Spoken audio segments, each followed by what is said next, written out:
Hello everybody, welcome to this video giving an introduction to 11.8, which is power series. In this video, we're going to get back to our original motivation for studying series, which was to represent functions in simpler ways so that we can do calculus with them. So let's get started. And the first type of series we're going to be interested in are power series of center zero. So here, a power series is a series which is of the form sum of Cn times x to the n. And notice that this series depends on x. So Cn's are constants, they're called the coefficients of the series, but this x to the n, x can take different values. So this series might converge for some values of x and diverge for other values of x. So if I plug in x equals 1, I will get the sum of Cn. If I plug in x equals 2, I will get a different series, the sum of Cn times 2 to the n.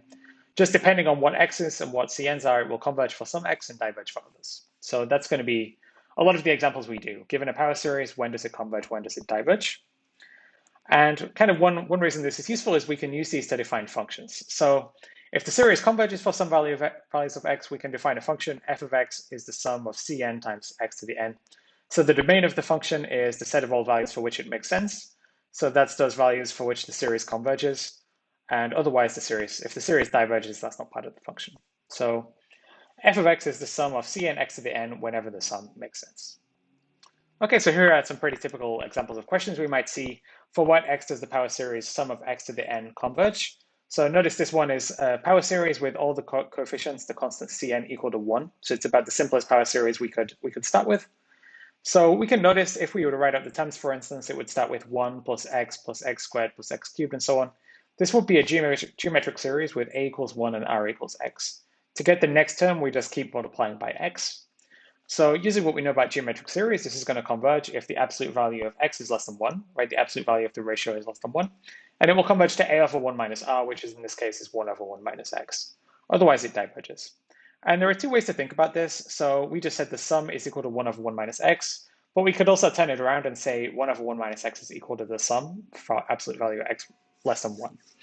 So depending on what we're doing, it might be useful to go in different directions. So if we have a sum and we want to compute the values of the sum, then we might want to go back to the function and just sub in the value of x for the function. Or if we have a complicated function that we're trying to integrate, and maybe it's not easy to integrate or to differentiate, we might want to represent it as a series, and then pretty soon we're going to see how to differentiate series involving x. So we might want to go both ways here. Okay, here's another variant on this pretty typical question. So now the coefficients Cn are n factorial. So for what values of x does the power series n factorial times x to the n converge?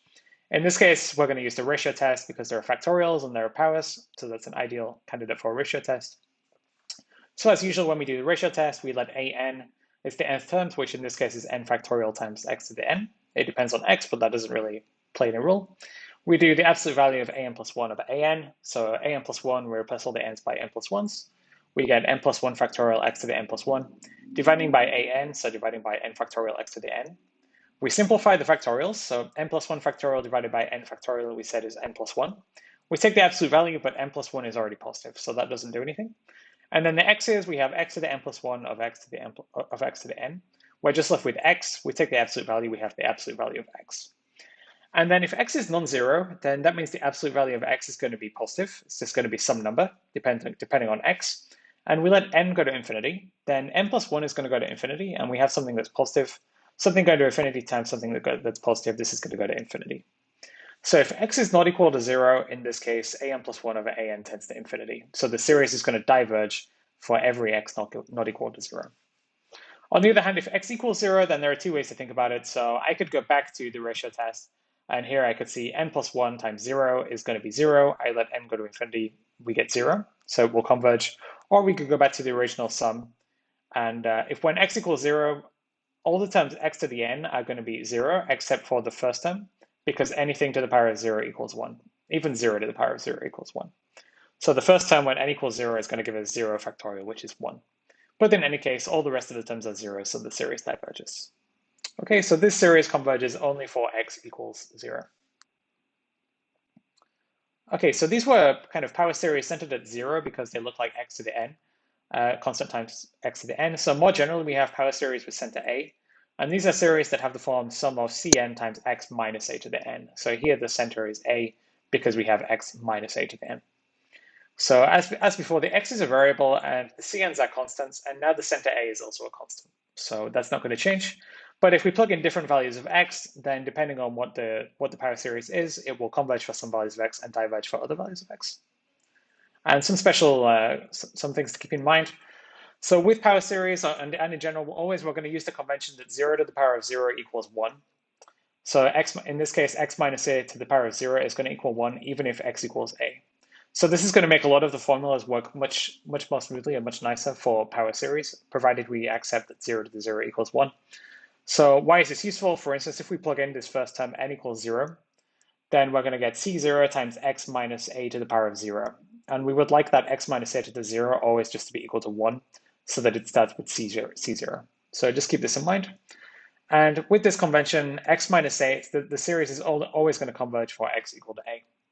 So if we have a power series with set to a, it always converges for x equals a. The question is just, does it converge for any other x? Okay, so let's see an example with a power series of a different center. So here we have the sum of x minus 3 to the n over n, starting from n equals 1 to infinity. Okay, it doesn't matter if we're starting from 0 or from 1 or whatever. Starting from 1 is the same as starting from 0, but with the coefficient c0 equal to 0. So it's still a power series. In this case, it looks like we have x minus 3 to the n. So it's like x minus a to the n with a equal 3. So this is a power series with center 3. So we know that it's going to converge for 3, but the question is, when else does it converge? And there are powers because we have this x minus 3 to the n. So since there are powers, and pretty much always when we have power series, we're going to want to use the ratio test. In some cases, we could also use the root test, but the main test is the ratio test. So with an be the nth term, that's x minus 3 to the n divided by n. We compute, as usual, absolute value an plus 1 divided by an. We replace all the n's by n plus 1 to get an plus 1. Here is x minus 3 to the n plus 1 of n plus 1. And then we divide by an, so we are going to flip and multiply. We are multiplying by n over x minus 3 to the n. We simplify the like term, so we have n over n plus 1, and then we have x minus 3 to the n plus 1 over x minus 3. Simplifying the powers just gives us x minus 3 left over. Everything is in absolute value, so we're going to have our absolute value x minus 3. And then x is fixed, and we let n go to infinity. So remember, each value of x we plug in, we fix an x, we get a series, and then we see whether it converges or diverges. So the x is fixed, and we let n go to infinity. This first piece is going to 1. For instance, you could divide top and bottom by n. So we get 1 times absolute value x minus 3. So we're left with absolute value x minus 3. And then the ratio test tells us that the series is going to converge if the absolute value of an plus 1 over an tends to something that's less than 1. Otherwise, it's going to diverge if it tends to something bigger than 1. So here the limit, the L, is absolute value x minus 3. So the ratio test is going to say that this series converges provided absolute value x minus 3 is less than 1. So what does absolute value x minus 3 less than 1 mean? So there are 2 ways to think about it. So one way to think about it would be to say, okay, absolute value of something less than 1. That means that the thing inside the absolute values is between minus 1 and plus 1. So if the absolute value of x minus 3 is less than 1, that means that the positive part is less than 1. That means that the thing inside has to be between minus 1 and plus 1. So x minus 3 is between minus 1 and plus 1. And then I add a 3 to this inequality. I get 3 minus 1 is 2, is less than x, is less than 3 plus 1 equals 4, which is going to simplify to 2 less than x less than 4. So that's one way to think about it. Another way to think about these inequalities is this inequality is saying the distance from x to 3 is less than 1. So the distance from x to 3 less than 1 is going to mean that we are inside the interval from 2 to 4, right? If I start at 3 and I go down by 1, I get to 2. If I start at 3 and I go up by 1, I get to 4. So it converges for 2 less than x less than 4. And similarly, it's going to diverge by the ratio test if this is bigger than 1. So absolute value x minus 3 is bigger than 1. In other words, x is going to be less than 2, or x is going to be bigger than 4. And notice, remember we said the ratio test doesn't tell us anything if the limit of an plus 1 over an is exactly equal to 1. So that happens in this case if absolute value x minus 3 equals 1. That's saying the distance from x to 3 is exactly equal to 1. So the problem points are at 2 and at 4. So the ratio test doesn't tell us what happens at the endpoints 2 and 4. So then we have to go back and analyze that separately. And the way that we're always going to do this with power series is we have to go right back to the original series, plug in the endpoints, and then see what we get using a different test. So if we plug in x equals 2, then we have the sum of x minus 3 to the n divided by n. We plug in x equals 2, 2 minus 3 is going to be minus 1. So we have the sum of minus 1 to the n divided by n. So this series is going to converge. For instance, it's an alternating it's an alternating series. The positive part is decreasing. The positive part is 1 over n. which is decreasing and goes to 0. So this would converge by the alternating series test. So it converges. Otherwise, if x equals 4, we're going to have 4 minus 3 to the n, which is 1 over n. We're going to have the sum of 1 over n. Okay, that's the harmonic series which diverges. So putting everything together, we check the endpoints, and we said just from the ratio test, the series converges for 2 less than x less than 4. And then when we check the endpoints, we said it converges also at 2, but not at 4. So this series is going to converge for 2 less than or equal to x, strictly less than 4. So notice things can be different at the different endpoints. It just depends on the series for what happens at the endpoints. Okay, but one thing we've seen from all our examples so far is that there are only 3 types of places where it can converge or diverge. So there are only 3 possibilities. The series can converge only when x equals a, which is kind of the worst possible behavior. It can converge for all x, which is the best possible behavior. And then maybe they're somewhere in the middle. So in the middle, what does that mean? It converges for some x, it diverges for other x. More precisely, there is a number r. So the series always converges for absolute value x minus a less than r and always diverges for absolute value x minus a bigger than r. So this comes about from testing with the ratio test. So this r is important. It has a name. It's called the radius of convergence. So the number r, so that this happens, is called the radius of convergence. In case 1, so there is no r in case 1, so we have to define it separately. So the series converges only when x equals a. That's the worst kind of behavior. So we say the radius is 0. And in case 2, that's the best behavior. It converges for all x. Then we say the radius of convergence is equal to infinity. And why is it called the radius of convergence? So let's remember what absolute value x minus a less than r means. That means that the distance from x to a is less than r. So we can either start at a and go down by r, or we can start at a and go up by r. So it's kind of, it's an interval which is centered on a, and we can go up and down by r. So that's why it's called a radius, because we can go kind of in either direction from the center a. And then the interval where the series converges is called the interval of convergence. So remember, we had absolute value x minus a less than r is where it converges, at least if we're in case 3. And then we have to check the endpoints separately if we're in case 3. So the interval of convergence also captures what happens on the endpoints. So it might include one of the endpoints, it might include both of them, it might include neither of them, it just depends on the example. So how would we find out the interval of convergence and the radius of convergence? Well, we have to start by using the ratio test. And then if we're in case 3 using the ratio test, to test the endpoints, we have to go back to the original sum, plug in the endpoints, look at the series we get, and use a different test that's not the ratio test or the root test. Okay, so here is an example where let's summarize some of the examples we saw so far. So we're now using this language of interval of convergence and radius of convergence. So we looked at the sum of x to the n. We said that converges for absolute value x less than 1. So in this case, the interval of convergence is -1, 1. It's centered on 0, and the radius is equal to 1, because we can go in one either direction from the center. The sum of n factorial x to the n, we said it converges only for x equals 0. Otherwise, an plus 1 over an was going to infinity. So here, it only converges at the center point. In this case, we're in the first case where we have r equals 0. And then we had this kind of intermediate example where we looked at the sum of x minus 3 to the n divided by n, which was centered at 3. We said it converges in the interval 2 to 4, closed at 4, so closed at 2.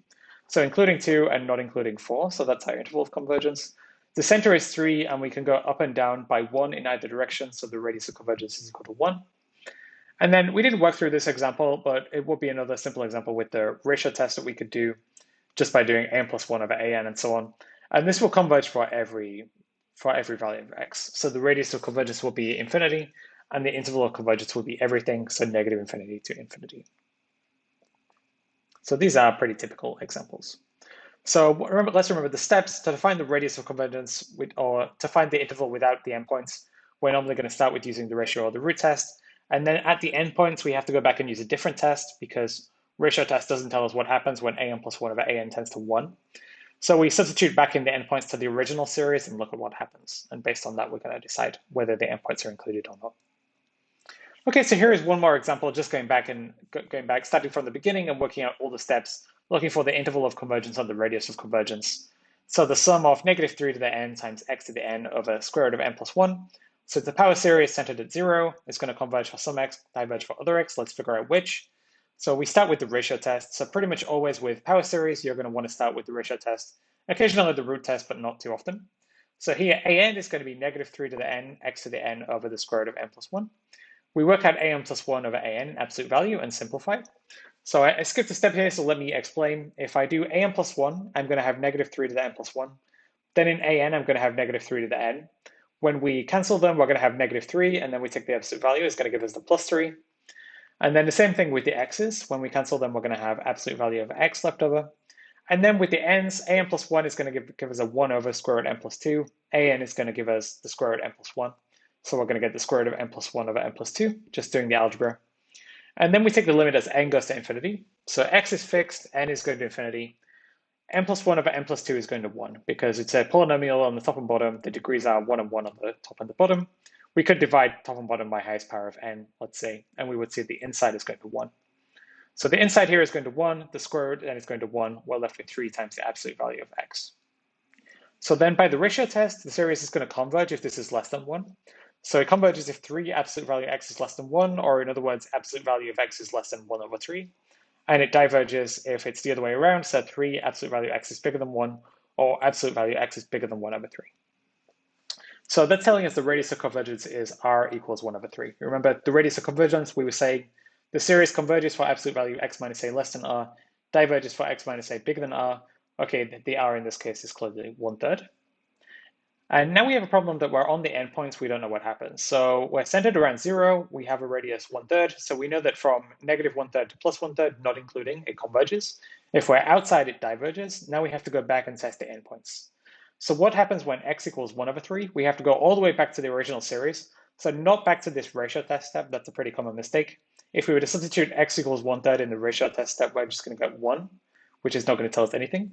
So we go back to the original series. If we plug in 1/3, for x, we're going to have negative 3 to the n times 1/3 to the power of n. The 3's are going to cancel, and we're just going to be left with negative 1 to the n on the top, divided by the square root of n plus 1. So the sum of negative 1 to the n of the square root of n plus 1, the positive part is 1 over the square root of n plus 1, which is decreasing and going to 0. So this converges by the alternating series test. And then going the other way with x equals negative 1/3, we're going to have negative 3 to the n times negative 1/3 to the n. If we simplify those, we get the sum of 1 of the square root of n plus 1. And now this is kind of like a p-series with p equals a half, so this is going to diverge. For instance, you could do a limit comparison test. Here is your an, and bn will be 1 over the square root of n. So this will diverge. Okay, so one endpoint it converges, the other endpoint it diverges. In this case, the interval of convergence is open at negative 1/3 and closed at 1/3, because we're including plus 1/3. So here is our interval of convergence. Okay, so these are pretty much all the steps we need for finding the interval of convergence and the radius of convergence in a power series. And we'll do plenty more examples of these in our class. Okay, thanks everyone.